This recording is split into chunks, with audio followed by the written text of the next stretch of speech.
నెల్లూరు జిల్లా రాళ్లపాడు గ్రామంలో జరిగిన హత్యాయత్నం ఘటనలో గుంటూరు మంగళగిరి రోడ్లో గల ఉదయ్ సూపర్ స్పెషాలిటీ ఆసుపత్రిలో చికిత్స పొందుతున్న ఇద్దరు యువకుల్ని మాజీ మంత్రి అంబటి రాంబాబు పరామర్శించారు. యువకులపై దాడి చేయడానికి గల కారణాలని యువకుల తల్లిదండ్రుల్ని అడిగి తెలుసుకున్నారు. పరామర్శించిన అనంతరం మీడియాతో అంబటి రాంబాబు మాట్లాడారు. నెల్లూరులో జరిగినది ఒక మారణకాండగా చెప్పవచ్చని అన్నారు. ఒక పేద కుటుంబంలో పుట్టిన ముగ్గురు కుమారుల మీద ఉద్దేశపూర్వకంగా కారుతో హత్యాయత్నం చేయడం దారుణమని చెప్పారు. వైఎస్ఆర్సీపీ బాధిత కుటుంబానికి న్యాయం జరిగే వరకు పోరాడుతుందని అన్నారు. అంటే కందుకూరు మండలం అనుకుంటాను, దారకాడపాడు ఆ గ్రామానికి చెందినటువంటి తిరుమలశెట్టి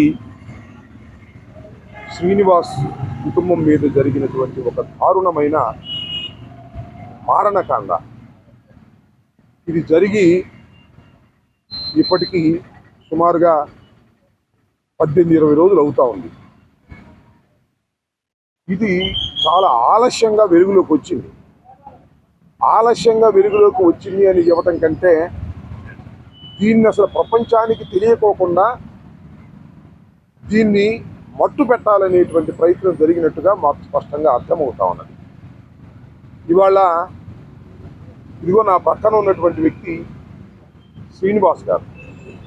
ఈయన దారకానిపాడుకు చెందినటువంటి ఒక పేద కుటుంబానికి చెందినటువంటి వ్యక్తి, తిరుమలశెట్టి శ్రీనివాస్. ఈయన కుటుంబం మీద కాకర్ల హరిశ్చంద్ర ప్రసాద్ అనేటువంటి వ్యక్తి దారుణంగా రోడ్డు వెంట వెళుతున్నటువంటి ముగ్గురు మీద, అంటే వీరి కుమారుడు లక్ష్మీనాయుడు, భార్గవ్, పవన్ అనే ఆయన ఈయన సొంత కుమారుడు, భార్గవ్ అనే ఆయన వీళ్ళ తమ్ముడు కొడుకు. ఈ ముగ్గురు కలిసి కందుకూరు వెళుతున్నప్పుడు